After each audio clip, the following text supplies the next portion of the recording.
itong meron akong plywood na 3/4. So marin ito. Yung marin sobrang tigas yun kaysa ordinary. So try ko ito kung kayang tagusin ito. So, may kapal ito na 3/4. Kita nyo ang kapal. Subukan ko ito ng una. Gagamitin ko itong Meteor, tapos Silver Streak, tapos itong GSB 18 grain din. Yan. So, try ko kung alin yung mas makatagos dito sa 3/4 na marine plywood. So, susukatin ko muna. Siguro yung distance nasa 20 meters. Susukatin ko muna. Right, susukatin muna. Lagay ko dito.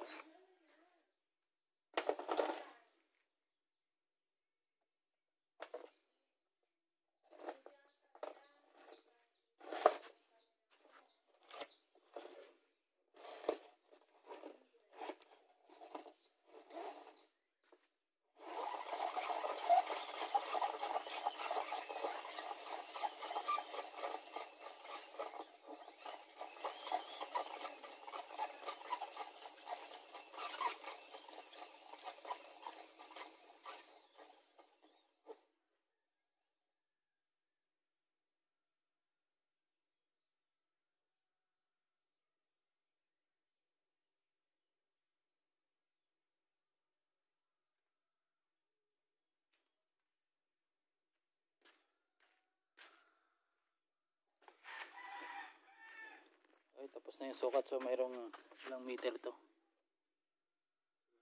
Okay, nandito yung 22 meters. 22 meters. So nandito kasing dulo ng air gun. So ipapalagay natin 22.5 meters. So yung target. So ilalagay ko itong plywood doon. So i-clip ko muna para sigurado. I-clip ko dito sa ginawa kong improvise na dito. Natin kung tatagos.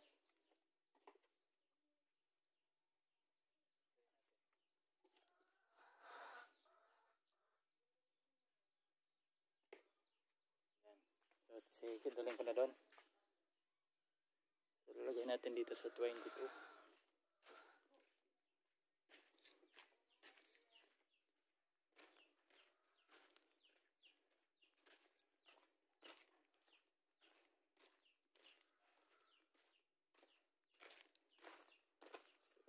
Hindi natin lagay. Alright. Ayan. So gagawin ko, bibidyohin ko pero sa likod para makita yung tagos ng bala in case na tumagos yung bawat shot. Okay.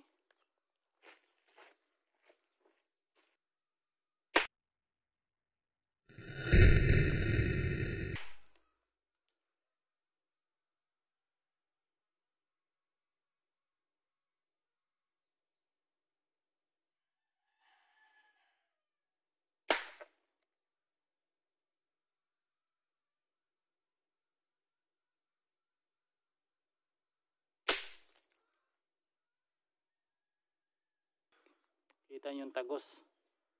Pati ata dito umabot sa semento. Nakita nyo yung impact nya. So 3/4 yan.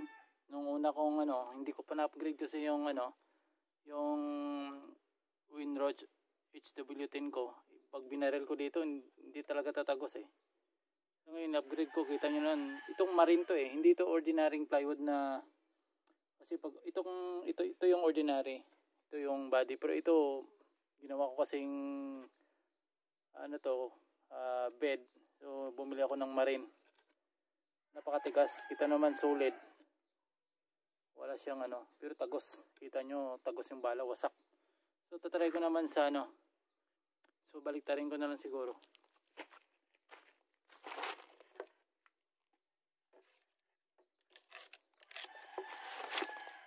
Ayan. Para may makuha dito na naman yung tama niya. So naman tayo ng Silver Streak tapos GSB.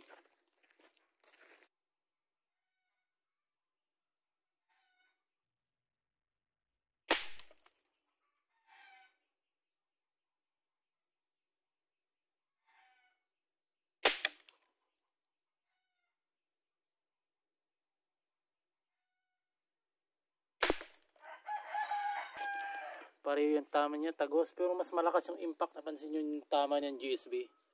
Ay, nakita nyo yung tama ng silver streak. Iba yung impact niya. So sabi kasi nila yung silver streak daw ay mas mabigat kaysa Meteor. Yung unang shot kasi 3 shot, Meteor yun. Pero itong impact, nakita nyo yung butas ng tama ng, nakita yung butas ng ano, laki. Ang laki ng tama nyo, ang butas niya. Yan. Laki oh, ito, silver streak, ito yung tama niya. Grabe yung tama niya, wasak yung ano. So GSB na naman. So saan kaya ako tatama? Dito ako tatama sa walang ano. Walang spot. So GSB, tatry ko yun sa GSB yung iting grain. Ay, nabunot. Bunot ng tripod. Yan. Right. Tingnan natin yung tama. Maganda mamaya isi-slow mo ko siguro. Dito ako tatama sa hits na wala. So Meteor. GSB na yung last ko. Kasi mayroon akong comet. Masyadong magaan ng comet. Baka iba yung direksyon eh. Medyo masyadong magaan. Parang papil siya ang gaan. Pero next time na lang siguro. So ano mo na GSB.